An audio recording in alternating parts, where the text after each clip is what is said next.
قررت ان انا ابسط نفسي واخد بعض كده وعلى مطعم اللول في اسكندرية عشان افطر على البحر. الطريق كان لذيذ وكان فاضي.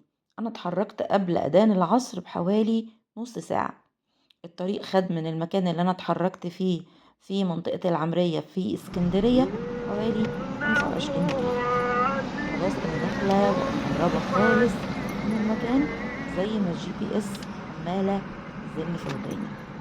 Turn الحارات left هناك toward Max Al ضيقة Shellhat next to بسيطة، Alfana, then البيوت turn بسيطة right. جدا لأنها بيوت الصيادين، مفيش فيها أي نوع من أنواع المبالغة، كلها دور أو دورين زي ما انتوا شايفين، وتحسوا فيها كده ببساطة وألفة، والدنيا تحسوا إنها مريحة جدا، خصوصا إن العصر كان أذن وأنا خلاص قربت والGPS عمالة تزن في وداني.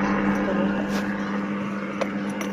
أخش أسماك اللول إزاي؟ خش على طول كده تكسر الشمال في يمين على اتحركت تاني، خلاص فاضل أقل من 20 ثانية وأوصل.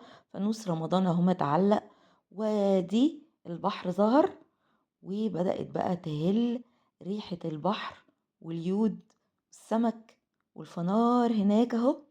وانا اخر انسجام في اللحظة دي.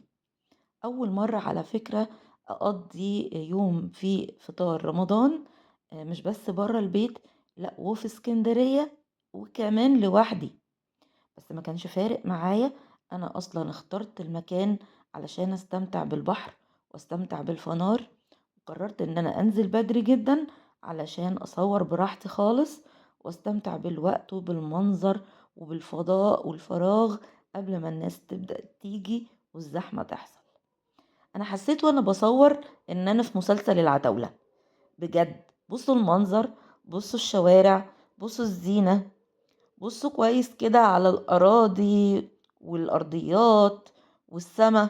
أنا حسيت إن أنا في العتاولة، وفي خناقة من خناقاتهم اللي كانت على البحر. بدأت أقرب أكتر، يافطة اللول باينة طبعا جدا، وادي الفنار اهو شكله جميل قوي قوي. صوت البحر واضح والموج كان عالي قوي. محدش بينزل طبعا، مش بس لان الجو لسه يعني في لسعة البرودة بتاعت نهايات الشتاء وبدايات الربيع، لكن البحر هناك عالي ومعتقدش انه كان حد بيروح هناك غير علشان يستمتع بمطعم اللول والاسماك البحرية. وخدت بعضي وبدأت اصور واقرب من المناظر اللي مرسومة على الجدران. انا بحب الحاجات دي قوي.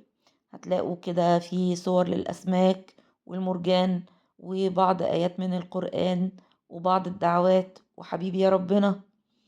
حاجة جميلة جدا وكان احساسي حلو قوي. كل حاجة حلوة. انا صايمة، شهر رمضان كله بركات، الشياطين متسلسلة، واخدة بعضي وبفسحني، وده لوحده احساس لذيذ جدا جدا.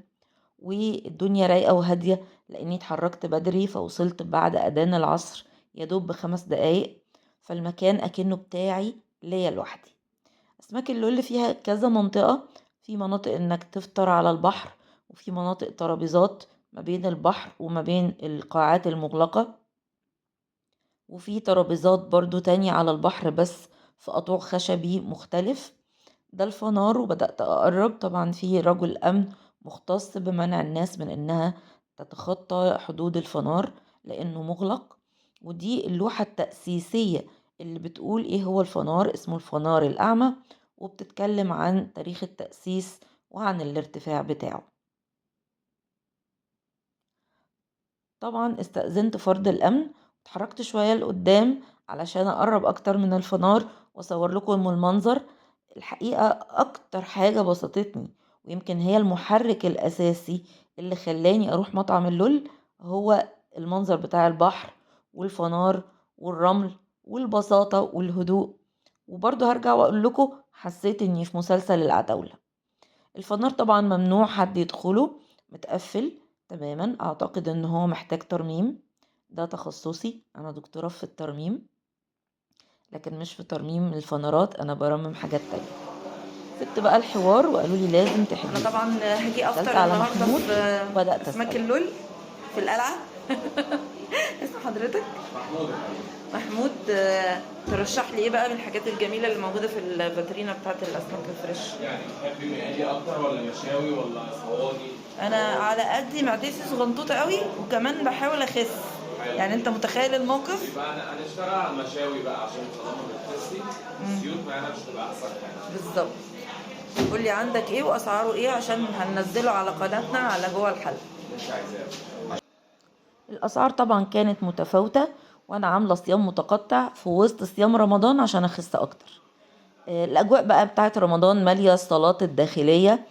شفتوا طبعا طمطم، وادي الاستاذ بكار، وادي الفانوس، وعاملين بقى هم شويه صور لقاده سياسيين على مر العصور، والمجموعه من الفنانين والموسيقيين.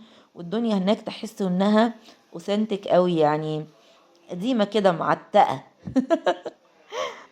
طبعا ادي شخصيات فنانيس، والزينة خلت الأجواء الرمضانية أحلى وأحلى وأحلى، والفوانيس في كل مكان، سواء إذا كانت متعلقة كزينة أو فوانيس حقيقية.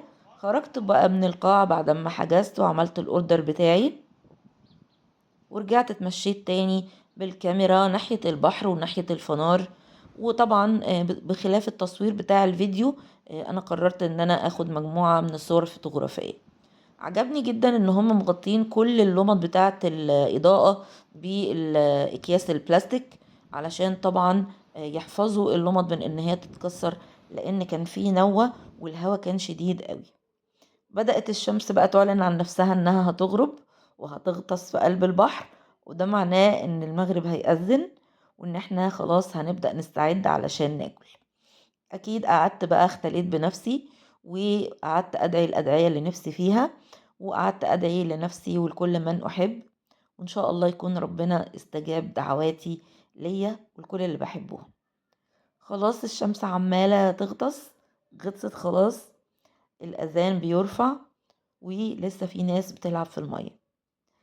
طبعا اول ما سمعت الاذان خدت بعضي ورحت بص على الترابيزة، وبدأت أفتح في الأكياس. كل حاجة كانت متغطية يا إما بالورق الفويل يا إما بالورق الاسترتش. أنا طلبت لنفسي بوري مشوية ردة وشوربة ورز، طبعا العصير والسلطات والعيش وكل حاجة نزلت. وكنت طبعا حاسة بالجوع جدا، وده كان واحد من الأيام اللي فعلا الجوع قرصني. كلت واتبسطت، والدنيا كانت زحمت، المكان اتملى على الآخر زي ما انتوا شايفين. طلعت صليت المغرب والسنة، وصورت لكم المنظر بقى بالليل، والعربيات والأضواء والفنار لما نور والبحر لما ضلم. أنا استمتعت جدا جدا. رأيي في العموم إن المكان كويس، بس مش هو أحسن حاجة.